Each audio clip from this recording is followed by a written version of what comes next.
Assalamualaikum warahmatullahi wabarakatuh. Kami dari kelompok 10 akan menjelaskan sedikit materi yang materinya sebelumnya sudah di-share oleh Bu Yani Agus Priyani. Saya Nustatia Anwati, NIM 1914217 dan rekan saya Harisma Budiman, NIM 1914229 dan Rita Puspaningsi, NIM 1914232. Materi pertama yaitu tentang gambaran umum dasar dan prinsip pengawasan bank. Dalam gambaran umum dasar dan prinsip pengawasan bank terdapat adanya pemerintah. Kepentingan pemerintah terhadap pengawasan bank ialah setiap negara berkepentingan dan menaruh perhatian yang besar terhadap fungsi dan peran pengawasan bank yang harus dilakukan oleh pemerintah. Tujuan inti dari pengawasan bank adalah melindungi kepentingan masyarakat penyimpanan, deposan, dan kreditur yang mempercayakan dananya pada bank sesuai sifat, jenis, dan cara pembayaran yang telah dijanjikan. Maka dari itu, pemerintah mempercayakannya pada otoritas pengawasan bank dalam hal yang berkaitannya tentang pengawasan bank. Otoritas pengawasan bank bekerja yang berkaitannya dengan bank sentral atau lembaga independen. Sistem keamanan otoritas pengawasan bank mencangkup safety nets dan access policy, di mana terdapat 1. Perlindungan dan kepuasan nasabah bank. 2. Kondisi pertumbuhan ekonomi yang kuat dan sehat. 3. Meminimalkan resiko krisis perbankan. Otoritas pengawasan bank juga memiliki kewenangan tentang: pertama, kelembagaan yang di dalamnya terdapat faktor yang mempengaruhi efektivitas pengawasan bank. Kedua, perizinan. Ketiga, regulasi prudensial. Keempat, metode pengawasan. Kelima, informasi pengawasan. Keenam, kewenangan format pengawasan. Dan ketujuh, kerjasama antar pengawasan bank. Baiklah, di sini saya akan menjelaskan otoritas jasa keuangan. Otoritas jasa keuangan adalah lembaga negara yang berdasarkan Undang-Undang Nomor 21 Tahun 2011 yang berfungsi menyelenggarakan sistem pengaturan dan pengawasan yang terintegrasi terhadap keseluruhan kegiatan di dalam sektor jasa keuangan, baik di sektor perbankan, pasar modal, dan sektor jasa keuangan non-bank seperti asuransi, dana pensiun, lembaga pembiayaan, dan lembaga jasa keuangan lainnya.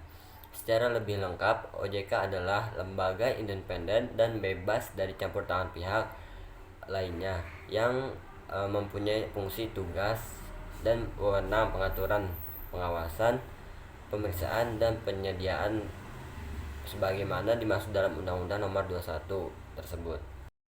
Tujuan dari OJK pada pasal 4 Undang-Undang Nomor 21 Tahun 2011 dengan tujuan menyebutkan bahwa OJK dibentuk dengan tujuan agar keseluruhan kegiatan di dalam sektor jasa keuangan terselenggara secara teratur, adil, transparan, akuntabel, dan maupun mewujudkan sistem keuangan yang tumbuh secara berkelanjutan dan stabil, serta mampu melindungi kepentingan konsumen maupun masyarakat. Tugas dan fungsi OJK. OJK berfungsi menyelenggarakan sistem pengaturan dan pengawasan yang terintegrasi terhadap keseluruhan kegiatan di dalam sektor keuangan.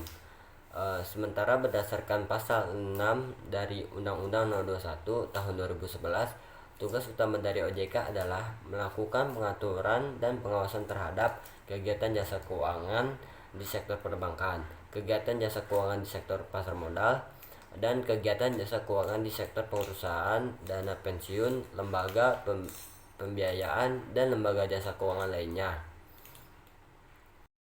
Manajemen strategi, anggaran, dan kinerja.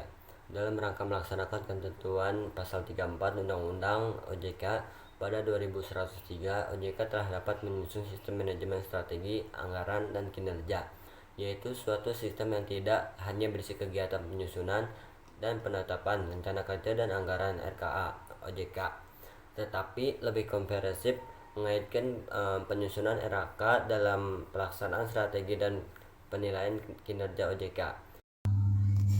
Oke, untuk materi terakhir yaitu mengenai penjelasan Bank Indonesia yang akan dijelaskan oleh saya Rita Puspaningsih dengan NIM 1914232. Oke. Untuk pengertian Bank Indonesia adalah Bank Sentral Republik Indonesia sesuai pasal 23D Undang-Undang Dasar Negara Republik Indonesia dan Undang-Undang Nomor 23 Tahun 1999 tentang Bank Indonesia. Jadi, sebelum dinasionalisasi sesuai Undang-Undang Pokok Bank Indonesia pada 1 Juli 1953, Bank Indonesia ini bernama Deja First Bank atau DJB yang didirikan berdasarkan oktroy pada masa pemerintahan Hindia Belanda. Sebagai bank sentral, Bank Indonesia ini memiliki tujuan tunggal, yaitu mencapai dan memelihara kestabilan nilai rupiah. Nah, kestabilan nilai rupiah ini mengandung dua dimensi. Yang pertama, kestabilan nilai mata uang terhadap barang dan jasa domestik atau inflasi, serta kestabilan terhadap mata uang luar atau kurs. Nah, untuk mencapai tujuan tersebut, BI ini didukung oleh 3 pilar yang merupakan 3 bidang tugasnya. Nah, ketiga tugas ini yang pertama, menetapkan dan melaksanakan kebijakan moneter. Yang kedua, mengatur dan menjaga kelancaran sistem pembayaran. Dan yang terakhir, mengatur dan mengawasi perbankan atau tugas ini masih berlaku pasca UOJK, namun difokuskan pada aspek makroprudensial dalam rangka menjaga stabilitas sistem keuangan di Indonesia. Oke. Dalam rangka tugas mengatur dan mengawasi perbankan, Bank Indonesia ini juga menetapkan peraturan, memberikan dan mencabut izin atas kelembagaan atau kegiatan usaha tertentu dari bank. Nah, melaksanakan pengawasan atas bank dan mengenakan sanksi terhadap bank sesuai dengan ketentuan perundang-undangan yang berlaku. Baik, cukup sekian penjelasan dari kelompok kami, kurang lebihnya mohon maaf. Wabillahi taufiq wal hidayah. Wassalamualaikum warahmatullahi wabarakatuh. Terima kasih.